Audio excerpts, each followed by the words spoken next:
Hello, it's time for the Chapter 34 key questions. So, beginning with question number 1, explain the role that the U.S. played in the early stages of the war. If you remember from the last chapter, we talked about how America, through the Lend-Lease Act, began producing goods for other countries. And that is exactly the role that the U.S. played beginning in 1940. We produced the goods, the weapons, the food that the Soviet Union and the United Kingdom needed to resist the people who were attacking them, namely the Germans. The Germans will begin their invasion of Soviet Union in 1942, but regardless, we see America playing the simple role of producing for everyone else to survive until they can get ready and mobilize to attack. So really, the U.S. is the manufacturer and provider of military goods and foodstuffs for the nations around the world that are resisting the Germans and the Japanese. Number 2, explain the impact that World War II had on the following groups. First, we have Japanese Americans. After the attack on Pearl Harbor, many Americans were suspicious the Japanese Americans were in line and working with the Japanese government to undermine our government and to bring about our defeat. And so, because of this, what America does is issues an executive order that puts Japanese Americans in internment camps. Now, regardless of whether or not there was true suspicion or any evidence, Japanese Americans were rounded up and sent to these internment camps. They weren't tortured, they weren't killed like you think of with the concentration camps, but they were removed from their jobs and their livelihoods. They would be stuck there for months on end. And so this is a violation of their constitutional rights. When one man, Fred Korematsu, sues, we have the Supreme Court case Korematsu versus United States. But just like Schenck versus United States during World War I, the Supreme Court finds it constitutional to restrict the rights of Americans if it is in our best interest. So the Japanese Americans were discriminated against by the government and put into internment camps to ensure they could not undermine our government as spies. B, African Americans. So how African Americans, how they were impacted by the war is the same as World War I in many ways. Many of them found jobs in urban areas, escaping the South to find work in industry. So African Americans continue the Great Migration throughout this time period. The problem is for them that they find that they're not being hired at the same rate that whites are. So this leads a man named A. Philip Randolph to march on Washington, or at least threatened to march on Washington. This is a big deal because this would have been hundreds of thousands of men and women refusing to continue working, so undermining the work effort, and also dividing the country at a time in which we needed full unity, according to FDR. FDR tells Randolph to hold off and wait till after the war, but Randolph says that it's too important because they're being left out of the economic boom that many other groups were seeing. So what FDR does, he decides to create the Fair Employment Practices Commission to make sure that African Americans are being hired fairly. And so the March on Washington doesn't actually have to happen, but A. Philip Randolph brings about more equality for African Americans by threatening that march. Furthermore, we have the Double V campaign that promises victory over racism abroad and racism at home. If we're going to go across the world fighting Hitler and the Japanese who were discriminatory and looking to eradicate populations that weren't like them, we also needed to fight against racism and this mistreatment at home. And so that is what the Double V campaign stood for. What about women? Women did get to serve in the military. However, it was not in a combat capacity. Three branches that we have listed on your outline created programs like the WAC and the WAVES and the SPARS, and those are women serving in non-combat roles in the military. Furthermore, women also, just like in World War I, went to work in factories to fill in those spaces left behind by men fighting in the war. So in many ways, women also had the same pathway or the same changes, just like African Americans did.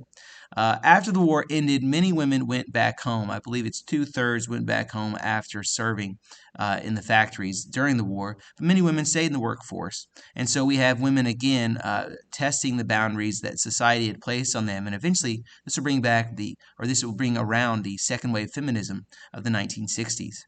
Then you have Mexican and Mexican Americans. There is the Bracero program that brings Mexican workers across the border in the Southwest to work during harvest time. This is because many of our farmers were also off fighting in the war, and just like industry needed more workers, so did our agricultural industries as well. And so what Mexican workers are able to do is receive a path to citizenship after they come and work here for a time. As far as Mexican Americans, sadly, they were discriminated against in something called the Zoot Suit Riot because they wore suits that had way too much fabric, according to some American sailors and soldiers.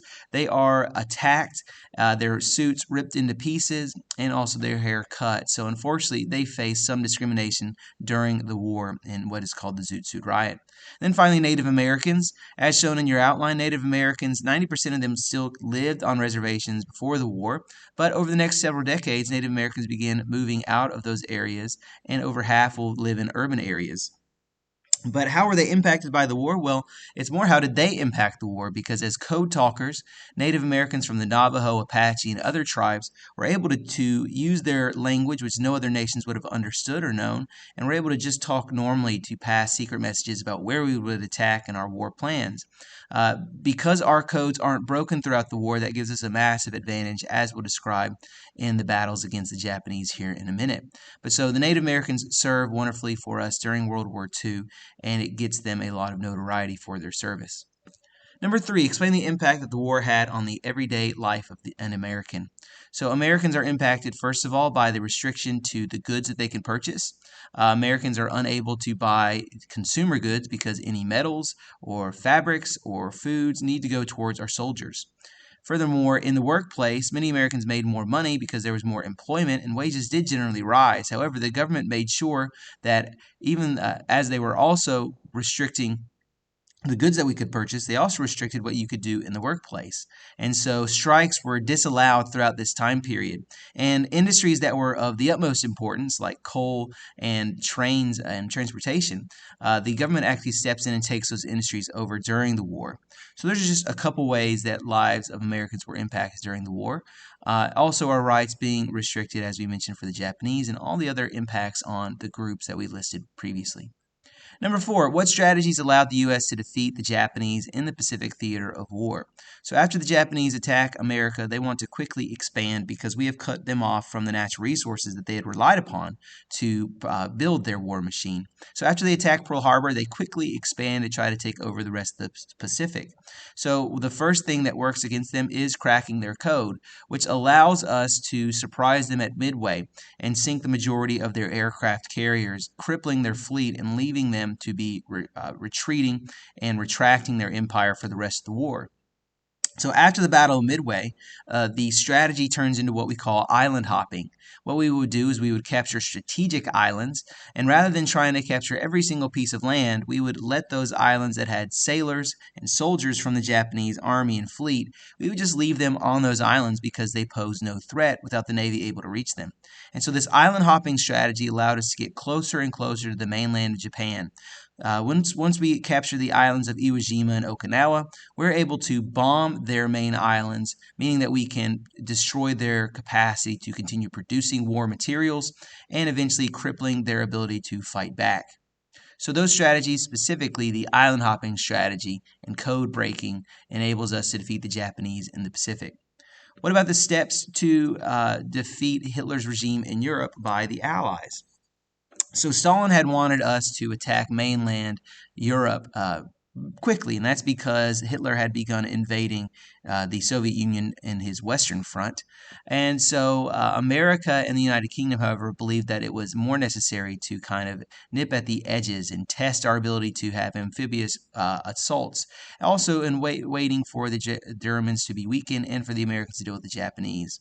So what steps did we take? First, in 1942, America, along with the other allies, attacks North Africa, pushing Italy and Germany out of that region.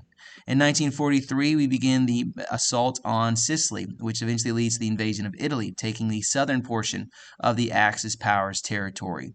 And then finally, in 1944, after years of Stalin begging for us to attack, once the Japanese had been weakened and the other regions attacked and taken by the Allies, America joins the British and French forces and other Allied forces in breaking into Normandy, France on D-Day. Once we break in on D-Day, we then push across the European landscape.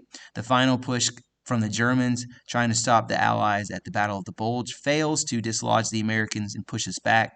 And so we're able to push in the western portion of Germany, leading to the surrender of Hitler. Well, he actually kills himself, but the surrender of the Germans by 1945, early 1945. So, number 6, what caused and enabled the U.S. to use atomic weapons on Japanese cities? If you look at the battles of Okinawa, Iwo Jima, and other island assaults, we found that it was costing tens of thousands of lives for the Allies and even more losses for the Japanese. So the kind of bloodiness and the deadliness of those conflicts, of those small island invasions, led us to believe that any attempt to capture the main Japanese islands would be met with hundreds of thousands and maybe millions of casualties. So the fear of bloodshed and further loss caused America to consider maybe we should strike so hard that they would be put into a position where they were facing utter destruction with no cost to their enemies so that they would surrender. Also, the demand for unconditional surrender meant that we were not willing to negotiate a peace unless the Japanese agreed that we could completely rebuild their society and government from the bottom up.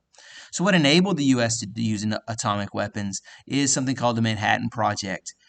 When Albert Einstein comes from Europe, he warns us that we need to start researching such a weapon. And so we put billions of dollars of research into the Manhattan Project so that we can use these atomic weapons on their cities. And then, of course, as you know, August 6th and August 9th, launching planes that carry 2 atomic bombs. We drop bombs on Hiroshima and Nagasaki, and that forces the Japanese to surrender. Finally, number 7, describe the situation that the U.S. found itself in following the war.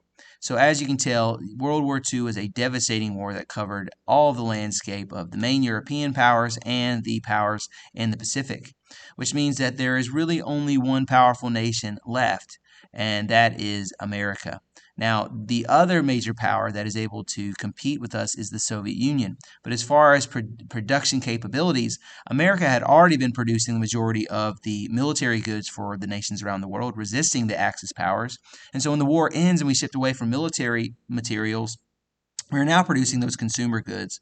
So America is left in an economic situation that we are the main provider of goods for developed countries, which means we're going to be making a lot of money. So we have a post-war boom that lasts all the way until about 1970, when we finally have an economic recession. So the economic situation the U.S. found itself in following the war was very beneficial to seeing what we call the post-war economic boom. Furthermore, politically and as far as diplomatically, our foreign policy, we're now left as the sole defender of democracy and capitalism. And as we'll see in the Cold War, the only other power, the Soviet Union, left after World War II, means we're going to be vying for control of the world and trying to turn it, this post-war world, into something that matches our vision, while the Soviet Union tries to turn the world into their vision. And so capitalism versus communism means that the U.S. finds itself in a competition to make sure the world it continues in what we see as the values that are important. And so that is really at the heart of the Cold War, the competition we find ourselves with the Soviet Union. Okay, so that is the chapter 34 key questions. If you have any further questions about this chapter, just let me know. Have a wonderful day.